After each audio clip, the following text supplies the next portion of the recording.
Y bərabər fx və y bərabər jx kvadrat funksiyalarının qrafiklərinə əsasən fx bölünsün jx böyük bərabər 0 bərabərsizliyinin tam həllərinin cəmini tapın.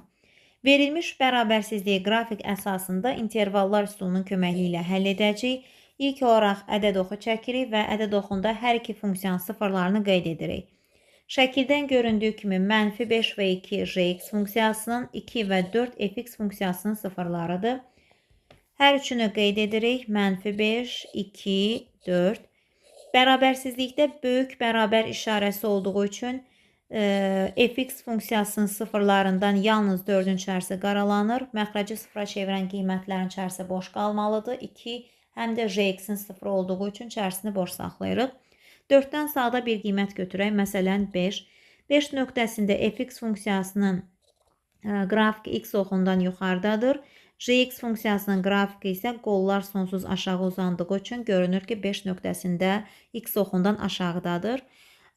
Onda biri müsbət, biri mənfidirsə işarə mənfi olur. 2-4 arası 3 götürə bilərik. Tutaq ki 3 götürdük. 3 nöqtəsində jx funksiyasının qolu sonsuz aşağı uzandığı üçün yenə aşağıdadır. Fx funksiyasının qrafiki də həmin nöqtədə aşağıda yerləşirsə hər ikisi mənfidir.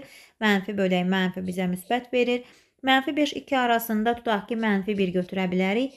-1 nöqtəsində hər iki funksiyanın qrafiki görünür ki x oxundan yuxarıda yerləşir. Deməli hər ikisi müsbətdir. Müsbəti müsbətə böləndə müsbət verir. -5-dən solda qiymət -6 götürə bilərik.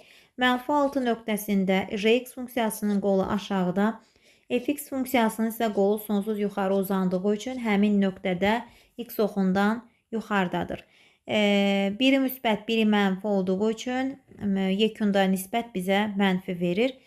Böyük bərabər işarəsinə görə biz -5-dən 2-yə, 2-dən 4-ə, yəni müsbət olan aralıqları seçməliyik. Aralıqla yazsaq -5-dən müsbət 2-yə birləşir 2-dən 4-ə. 4 daxildir. Bu aralıqda yerləşən tam həllər -4, -3, -2, -1, 0, 1, 2-ni almır, 3 və 4-dür.